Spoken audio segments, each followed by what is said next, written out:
শুভ সকাল বন্ধুরা, একদম সকাল সকাল চলে এসেছি ছাদে। আর এই ছাদের থেকে এখন নিয়ে নেব কলমি শাক, তুলে নেব আমি। আজকে একটা কলমি শাকের রেসিপি আমি আপনাদের সাথে শেয়ার করব।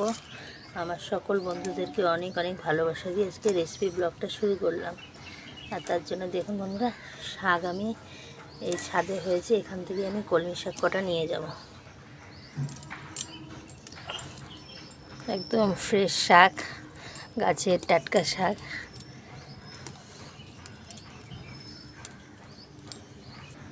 দেখুন কতটা তাজা। এইভাবে আমি কিছুটা শাক তুলে নিয়ে তারপরে আসছি বন্ধুরা। আবার এর মধ্যে দিয়ে আবার হবে, তুলে নিয়ে যাব এই ডালের থেকেই আবার হবে। আর কলমি শাকটা আমি বর্ষার সময় লাগাই, তার একটাই কারণ আছে। এমনি শাক কিনে আনলে শামুক টামুক হয়, কিন্তু এইভাবে গামলায় লাগালে না, সে শাকটা খাওয়াও যায়, শামুক টামুকও হয় না। দেখুন বন্ধুরা, এই গামলা থেকে প্রায় সমস্তটাই নিয়ে নিয়েছি। আর এখন এই বালতিতে আছে, এখান থেকেও নিয়ে নেব। দেখুন এখান থেকেও বেশ অনেকটা শাক হয়েছে। দেখুন বন্ধুরা, বালতির থেকেও তুলে নিয়েছি। এখন আমি শাকটা নিয়ে যাই, ভালো করে ধুয়ে তারপরে আসছি।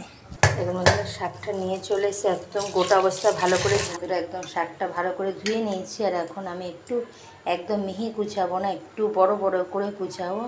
শাকটা একটু বড় বড় থাকলেও কোনো অসুবিধা হবে না। আর এখন আমি বন্ধুরা শাকটা কুচিয়ে নিয়ে তারপরে আমি আসছি। বন্ধুরা দেখুন, শাকেরটা কেটেছি একদম মিহি না, একটু বড় বড় করেই কেটেছি। আর তার সাথে একটা একদম ছোট থেকে একটু বড় মিডিয়াম সাইজের একটা আলু কেটে নিয়েছি।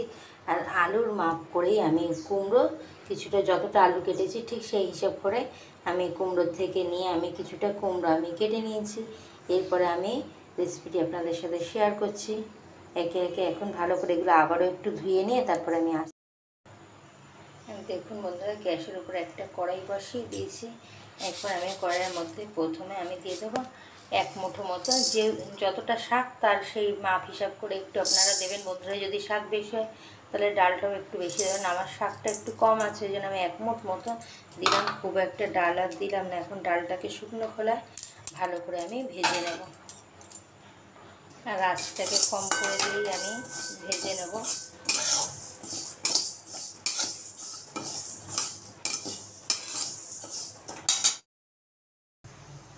বন্ধুরা, ডালটা ভেজে আমি তুলে নিয়ে আমি কড়াইটা একটু আমি সর্ষের তেল দিয়ে দিচ্ছি। আর এদিকে দেখুন, ডালটাকে আমি ভালো করে ধুয়ে পরিষ্কার করে একটু ভিজিয়ে রেখেছি অল্প জল দিয়ে। দেখুন বন্ধুরা, তেলটা কিন্তু বেশ গরম হয়ে গেছে। এখন আমি আগে আলুটা ভেজে নেব। এই যে ডুমো ডুমো করে আলুটা কেটে রেখেছি। আপনারা চাইলে ফোড়ন দিয়ে একবার শাকটা দিয়ে আলু দিতে পারেন, কিন্তু আমি আলুটা একটু নুন দিয়ে একটু হলুদ দিয়ে আমি একটু ভেজে নেব।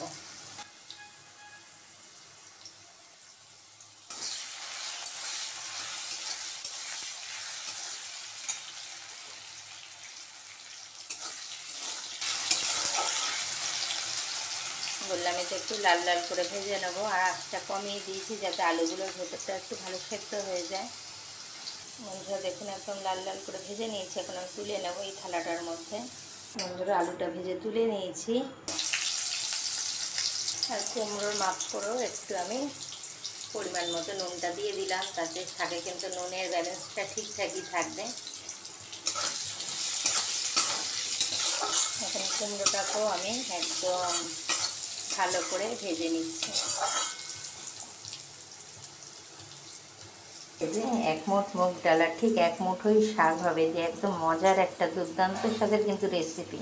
বন্ধুরা, একদম ছোট্ট করে ভিডিও দেবো, কেউ স্কিপ করবেন না। খুব একটা বড় আমি ভিডিও দিইও না, এক এক সময় হয়ে যায় হয়তো, কিন্তু বন্ধুরা আশা করি আজকের এই রেসিপিটি আপনাদের ভালো লাগবে।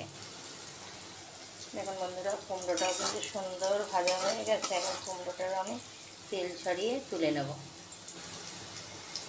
বন্ধুরা, এদিকে আলু কুমড়োটা তো ভেজে তুলে নিয়েছি। আর এখন এই তেলের মধ্যে আমি দিয়ে দেবো পাঁচফোড়ন আর একটা শুকনো লঙ্কা দিচ্ছি। আপনারা চাইলে দুটো শুকনো লঙ্কা হোক, ঝাল যেরকম পছন্দ করেন সেরকম দিতে পারেন। দিয়ে দিলাম কাঁচা লঙ্কা।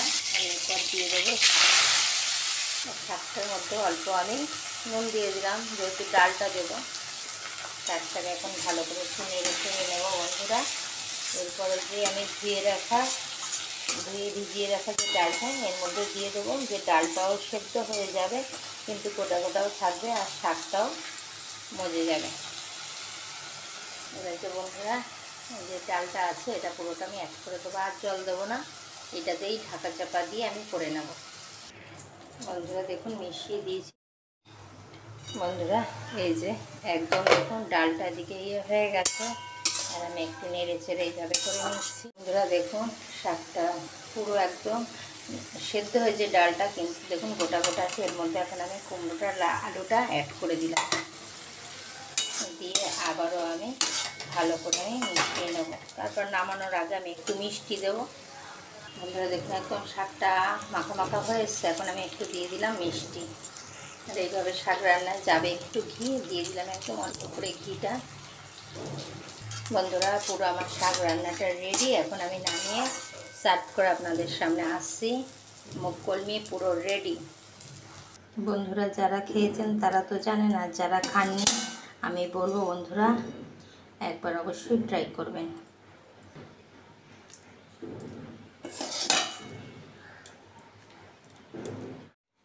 বন্ধুরা একদম সার্ভ করে দিয়েছি মুগ কলমির আজকের এই রেসিপিটি। আপনাদের কীরকম লাগলো অবশ্যই কিন্তু কমেন্ট করে জানাবেন। দুপুরে গরম গরম ভাতের সাথে কিংবা রুটির সাথে এই মুগ কলমির চচ্চড়িটি কিন্তু দারুণ লাগবে। বন্ধুরা যারা খেয়েছেন তারা তো জানেন, আর যারা খাননি আমি অবশ্যই বলবো একবার ট্রাই করতে। আমি কিন্তু পরে ভয়েসটা দিচ্ছি, সবাই বলেছে বেশ ভালো হয়েছে।